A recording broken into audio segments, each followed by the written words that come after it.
반갑습니다. 산골의 아침입니다. 오늘 말씀은 에베소서 2장 4절 5절입니다.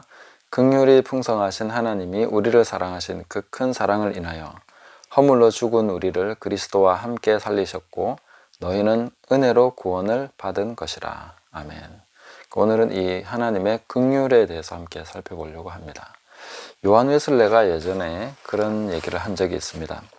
하나님은 기도에 대해 응답하시는 방식이 아니고는 아무 일도 하지 않으십니다. 심지어는 스스로 그것을 위해 기도하지 않고 하나님께로 돌이킨 사람들을 보더라도 그 배경에는 반드시 다른 사람의 중보기도가 있습니다. 이렇게 말했습니다. 왜 이렇게 말했는지에 대해서는 충분히 공감이 가고 또 이해할 수 있지만 한편으로는 이 글을 읽으면서 좀 답답한 마음도 있습니다. 하나님은 기도에 응답하시는 방식이 아니고는 아무것도 하지 않으시는가? 무슨 일이 일어나려면 반드시 누군가가 기도했어야만 하는가? 이런 부분에 대해서 성경이 과연 그렇게 보여주고 있는가 하는 것을 살펴보면 그것은 아니다. 이렇게 대답할 수 있습니다. 왜냐하면 이 말은 사실 이런 거와 같습니다. 지금 지구상에 있는 모든 식물은 사람이 심은 거다. 이렇게 말을 하는 거나 마찬가지죠. 하나님께서 자라게 하시고 하나님께서 역사하셔서 이루어진 수많은 그런 자연 환경이 있고 그 중에 이제 사람이 심어서 거두는 그런 내용들이 있습니다. 반드시 자기가 심은 것을 자기가 거두게 하시지만 심지 않은 것을 거두게 하시는 분도 또한 하나님이시죠. 그래서 내가 심은 것은 반드시 거두겠지만 심지 않은 것도 거두는 것이 실제로 일어나는 일들입니다. 그래서 그 누군가 심지 않았겠습니까? 이렇게 질문할 수 있겠지만 그렇지 않은 경우도 많다. 제가 한번 예를 들어서 보겠습니다. 오병이어의 기적 같은 경우 어떻습니까? 누군가가 그 일을 이루어 달라고 하나님께 기도한 적이 있습니까? 아무도 기도하지 않았습니다. 심지어 기대조차 하지 않았고 그 일을 하려고 하실 때에도 사람들은 뭐 하려고 하는지 이해하지 못했습니다. 그 정도로 주님께서 알아서 하신 일이죠. 그리고 38년 된 병자, 그는 누가 고쳐줬는지도 모르고 고침받았습니다. 아무도 기도한 적이 없었죠. 그리고 나인성 과부의 아들을 살리신 그 사건도 보면 아무도 그 상황에서 이 사람을 살려달라고, 아니면 이 과부를 불쌍히 여기셔서 아들을 살려달라고 그렇게 기도한 사람 아무도 없죠. 누군가 중보기도 했을까요? 그렇지 않다는 거죠. 또 거라사 광인도 마찬가지입니다. 아무도 그 사람을 위해서 기도하지 않았습니다. 그런데 이 모든 경우를 우리가 원인을 살펴보면 한 가지 답을 얻을 수가 있습니다.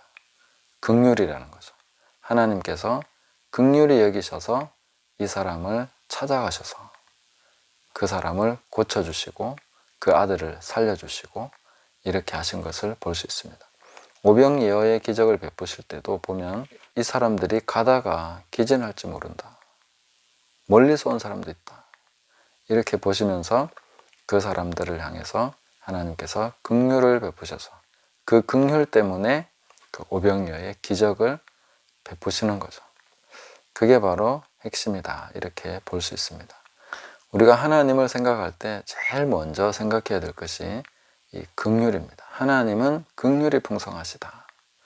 하나님에 대해서 공의와 정의와 이런 내용들, 심판에 대해서도 분명히 우리는 깨달아야 되지만 가장 먼저 우리가 봐야 될 것은 항상 긍휼이다 하는 거죠. 모든 좋은 것이 다 빛들의 아버지로부터 위로부터 내려오는데 그 하나님의 모든 좋은 것은 어디서 시작되느냐면 긍휼에서 시작된다. 이렇게 성경이 보여주는 것입니다. 오늘 본문 보시면 긍휼이 풍성하신 하나님이 우리를 사랑하신 그 큰 사랑을 인하여, 그 큰 사랑이 있는데 하나님은 사랑이 크시죠. 그러나 그 무엇을 통로로 해서 그 사랑이 나에게 오는가, 우리에게 주어지는가, 그것을 보면 긍휼이라는 것입니다. 긍휼 때문에 사랑이 움직이는 것입니다. 긍휼을 통로로 해서 사랑이 우리에게 오는 것입니다. 불쌍히 여겨서 사랑하시는 거죠. 나를 사랑하신 이유가 뭘까 도대체? 너무 불쌍하니까 사랑하시는 거죠. 그 사랑을 나에게 충만하게 부어주시는 것입니다. 시편에 보면 아비가 자식을 불쌍히 여김같이, 아비가 자식을 불쌍히 여김같이 하나님께서 자기 백성을 불쌍히 여기시고 사랑하시는 거죠. 이런 것을 우리가 보면서 하나님이 나를 불쌍히 여기시는구나.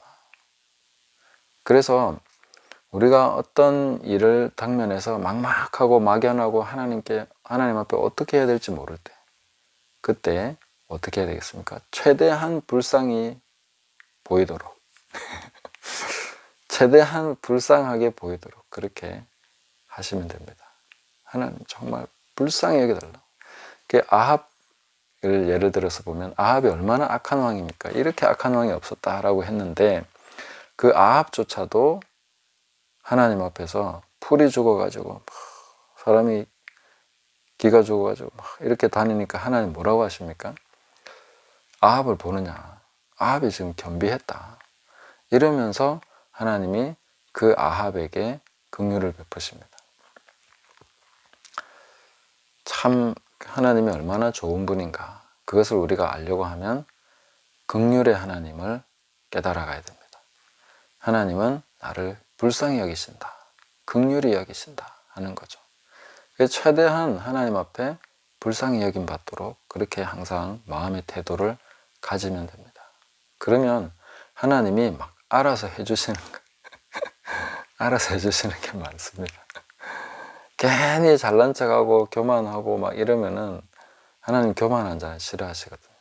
근데 겸손하게 낮추고 최대한 하나님이 불쌍히 여기시도록 그렇게 그런 마음으로 하나님 앞에 나가면 하나님은 막 알아서 챙겨주십니다. 그 크신 사랑 때문에 막 주체할 수 없는 그 긍휼 때문에 우리를 불쌍히 여기시고 사랑하시면서 막 챙겨주시는 거 볼 수 있습니다.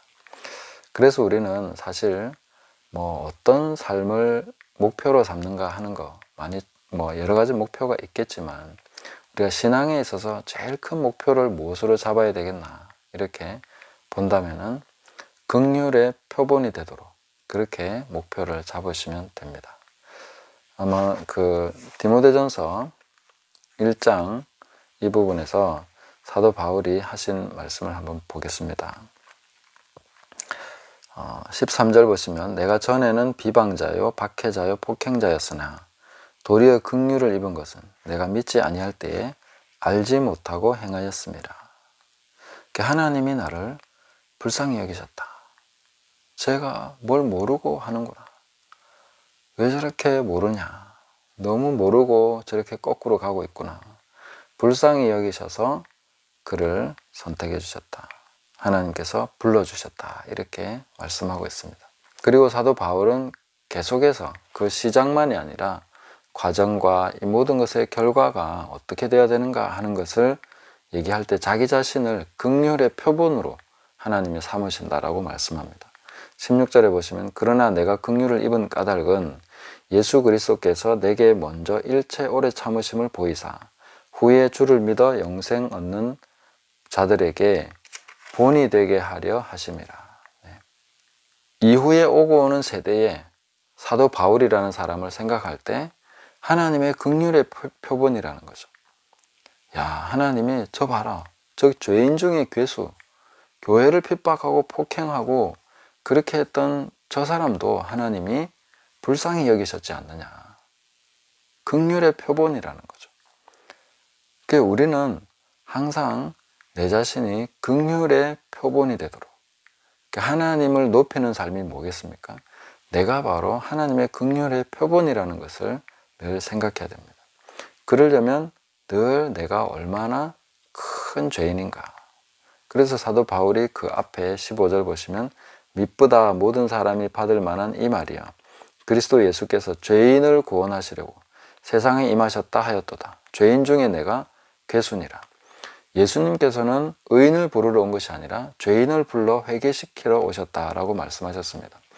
그러니까 우리가 항상 내 자신에 대해서 하나님 앞에 또 사람들 앞에 어떤 것을 목표로 삼아야 되느냐? 내가 가장 큰 죄인이라는 거예요. 누가 큰 죄인이랑 경쟁을 하려면 누가 큰 죄인이냐 이걸 가지고 경쟁해야 됩니다. 하나님 나라에 경쟁이 없어야 된다고 제가 어제 말씀드렸는데, 만약에 경쟁을 해야 된다면 내가 가장 큰 죄인입니다. 사도 바울도 그렇게 말하지 않습니까? 죄인 중에, 죄인들이 많다면 그 중에 난 괴수다, 우두머리다, 내가 두목이야, 죄인들 중에서는 내가 가장 큰 죄인이야, 이렇게 사도 바울이 말하고 있습니다. 왜 그렇습니까? 그럴수록 그리스도의 긍휼, 하나님의 긍휼이 나한테 가장 크게 나타났다고 얘기할 수 있기 때문에 내가 바로 긍휼의 표본이야, 이렇게 말을 하는 것입니다. 우리가 자기 눈에 들보를 어떻게 봐야 되겠습니까? 다른 사람 눈에 티, 내 눈에 들보, 내가 더 크다는 거죠. 항상 거기에 대해서 진짜로 깨닫는 사람, 내 눈에 들보란 감당할 수 없는, 내가 어찌할 수 없는 것이 내 눈에 들보입니다. 그래서 어떻게 보면 그거하고 타협해버리고 그거는 내 본질이니까 어쩔 수 없어 라고 그냥 용인하면서 그 더불어 살아가고 있는 그것이 눈에 들보입니다. 들보는 뭐 내가 감당이 안 되는 거죠. 스스로 뽑을 수도 없습니다. 그 정도로 어마어마한 것들이 내 눈에 박혀 있는데, 그런 것들을 우리가 깨달아갈 때에 하나님, 나 같은 사람도 사랑하신 하나님, 다른 모든 사람보다 나는 더 큰 죄인입니다. 모든 사람들이 나를 향해서 나를 볼 때에 하나님은 저런 사람도 긍휼히 여기시는구나, 제가 바로 그 긍휼의 표본이 되게 해주십시오.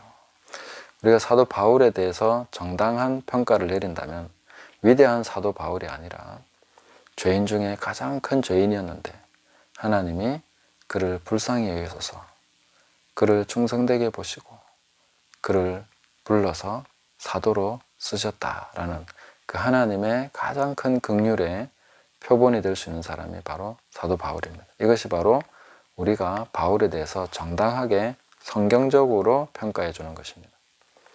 바울은 그렇게 평가될 거라고 얘기했는데 우리는 계속 바울만 높이려고 하죠. 그렇게 되면 안 되는 것입니다.